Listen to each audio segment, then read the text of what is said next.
Приветствую! Германия теряет статус тихой гавани, превращая повседневную жизнь в череду жестоких запретов и финансовых ловушек.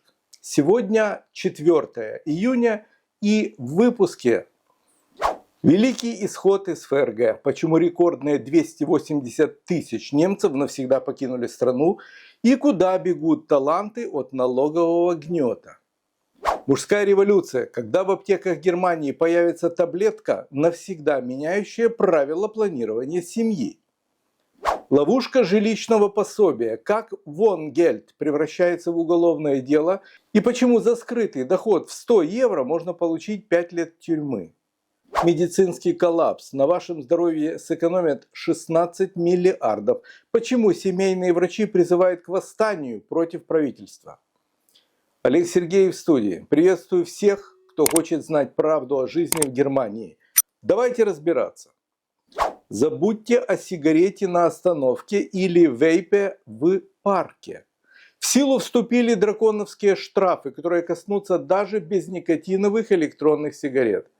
В Германии запретили курить. С 1 июня жизнь курильщиков в Баден-Вюртемберге превратилась в дорогое удовольствие. Вступил в силу обновленный закон, который фактически выживает любителей табака из общественных мест. Где теперь нельзя? Остановки автобусов и трамваев, детские площадки, парки развлечений и зоопарки, открытые бассейны и школьные дворы. Курилки там ликвидированы полностью. Под запрет попали не только обычные сигареты, но и любые вейпы, кальяны и электронки, даже без никотина и каннабиса. Власти настроены серьезно. За первую затяжку в неположенном месте вы отдадите до 200 евро штрафа. За повторную до 500 евро. Для бизнеса штрафы еще страшнее, до 6500 евро. Причина жестокости – пугающая статистика. Ежегодно в Германии от курения умирает более 130 тысяч человек. Миллионы жителей Германии получили право на жилищное пособие, но для многих это обернется судебными исками. Wohngeld придется вернуть. Пособие Wohngeld Plus больше не является гарантированной безвозвратной помощью. После реформы число получателей субсидий выросло до 2 миллионов домохозяйств. И теперь ведомства переходят к жесткому контролю. Главная опасность кроется в вашей обязанности немедленно сообщать о любых переменах в жизни. Если ваш доход вырос всего на 15%, если из квартиры съехал жилец или просто снизилась арендная плата, а вы промолчали, вы автоматически становитесь должником государства. Городские власти имеют полное право потребовать возврата всей суммы пособия за пропущенный период. Но финансовые потери – это лишь верхушка айсберга. За несвоевременное уведомление чиновников предусмотрен административный штраф до 2000 евро. В случае, если ведомство докажет умышленное сокрытие доходов, дело переходит в разряд уголовных. По статье о мошенничестве в Германии возможен реальный срок до 5 лет лишения свободы. Минобороны Германии пыталась взять под контроль каждое передвижение военнообязанных, но наткнулась на жесткое сопротивление юристов. Немецкие мужчины могут ехать без ограничений. История с обязательными разрешениями на длительный выезд из Германии принимает неожиданный оборот.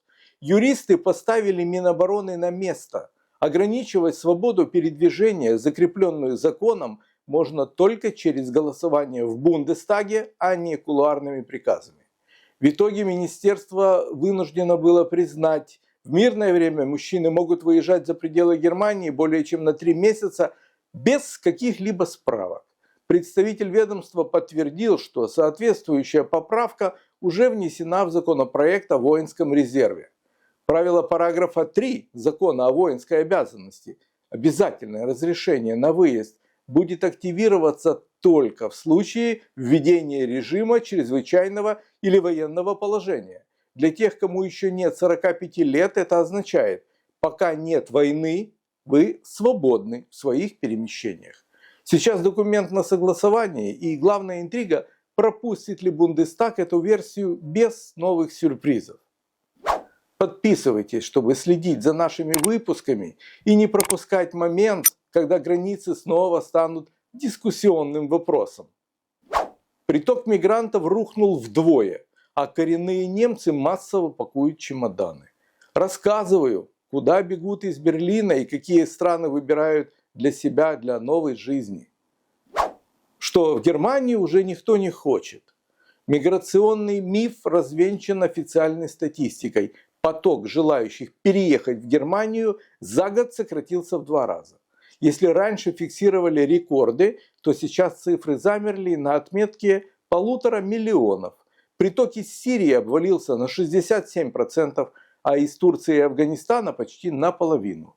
Но настоящая сенсация не в тех, кто не приехал, а в тех, кто уезжает. За год страну покинули 1,2 миллиона человек. Речь не только о мигрантах. Сами граждане Германии все чаще выбирают выход. В топе направлений для эмиграции Швейцария, Австрия и Испания. Внутри страны тоже начался тектонический сдвиг. Берлин, Тюрингия и Северный Рейн-Вестфалия стремительно теряют жителей. Люди бегут в Бранденбург, Баварию и Шлезвиг-Хольштайн в поисках лучшей жизни и безопасности. А в какую страну смотрите вы? Напишите в комментариях. Ваш привычный праксис может закрыться в ближайшее время, а за визит к специалисту придется платить из собственного кармана. Семейные врачи против экономии. 50 тысяч праксисов по всей стране запускают протест против пакета жесткой экономии. Власти решили разгрузить бюджет на 16 миллиардов евро в 2027 году. Но делать это будут за счет нашего с вами здоровья. Запись к врачу станет невозможной. Сокращение финансирования приведет к массовому закрытию праксисов. Очереди вырастут в разы. Лекарства подорожают. В планах правительства увеличение доплат Zuzahlung за медикаменты. Обсуждается отмена бесплатного страхования супругов Familienversicherung. За каждого придется платить отдельно. Союз врачей призывает пациентов не молчать и атаковать депутатов Бундестага жалобами. Пакет экономии уже одобрен правительством, и если давление не сработает, немецкая медицина превратится в платный квест с бесконечным ожиданием. Не ждите, пока ваш праксис пришлет уведомление о закрытии. Проверьте условия своей страховки уже сегодня. Немецкие ученые нашли способ выключить фертильность без опасных гормонов и хирургического вмешательства. В Германии предохраняться будут мужчины. Научная фантастика становится немецкой реальностью. 5 ведущих университетов страны Мюнхена, Бонна, Аахена, Гиссена и Мюнстера объединились в проект «Контрапур». Цель – создать новый, первый в мире, негормональный и полностью обратимый метод мужской контрацепции. На это Федеральное министерство исследований уже выделило 3 миллиона евро. Как это будет работать? Ученые расшифровали механизм движения сперматозоидов и теперь создают выключатель, который блокирует их активность без вреда для здоровья. Больше никаких побочек от гормонов или необратимых операций вроде вазэктомии. Захотели детей, просто перестали использовать препарат. Профессор Марк Шпер заявляет, это не просто медицина, это перераспределение ответственности в паре. Германия метит в мировые лидеры рынка здравоохранения, который оценивается в миллиарды. Мужчины, а готовы ли вы взять контроль над планированием семьи, как говорится, в свои руки? Или по старинке переложите это на женщин? Германия дает вам этот выбор. Почти 100% новых граждан Германии оставляют двойное гражданство. Рассказываю, как реформа светофорной коалиции изменила жизнь мигрантов. Новые граждане ФРГ сохраняют второй паспорт. Свежие данные Mediendienst Integration шокируют. В крупных городах от 85 до 98% новых немцев сохранили свое прежнее подданство. Главные цифры года. 300 тысяч человек уже получили заветный «Орел» паспорт. Топ стран – Сирия, Турция, Афганистан, Иран и Россия. Срок ожидания сокращен с 8 до 5 лет проживания в стране. Несмотря на упрощение правил, количество новых заявок снизилось на 10%, 189 тысяч за год. В лидерах по обработке документов Берлин и Мюнхен. Важно понимать, единственный барьер для двойного гражданства сейчас – это законы вашей страны исхода. Например, Индия или Эфиопия запрещают второй паспорт. Для большинства же выходцев из СНГ путь к немецкому гражданству теперь открыт без сжигания мостов. Если вы ждали лучших времен, чтобы податься на паспорт и не терять связь с домом, эти времена как раз настали. Стальная воля или невероятное везение. Американский пилот выжил после того, как его сбили 2 раза за месяц в зоне самого горячего конфликта. Дважды сбитый летчик. Новости серии «Бывает же такое». Пилот истребителя F-15E умудрился быть сбитым дважды всего за 5 недель и оба раза вернулся с того света. Первый случай произошел над Кувейтом из-за трагической ошибки. Дружественным огнем кувейтской ПВО были сбиты сразу 3 американских самолета. Пилот успешно катапультировался и сразу вернулся в строй. Но 3 апреля удача снова была испытана на прочность. Уже над Ираном его самолет поразила иранская ракета. Несмотря на тяжелое ранение, летчика спасли через несколько часов. Его напарнику повезло меньше. Он 2 суток скрывался от иранских спецслужб на вражеской территории, пока его не вытащил спецназ.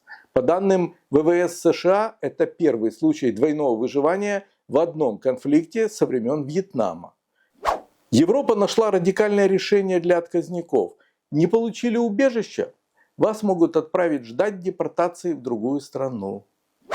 Беженцев вышлют в Казахстан.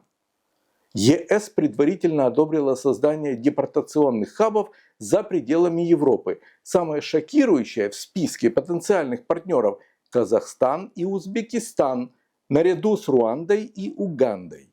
Эту жесткую инициативу активно продвигают Германия, Франция и Дания. Что меняется прямо сейчас?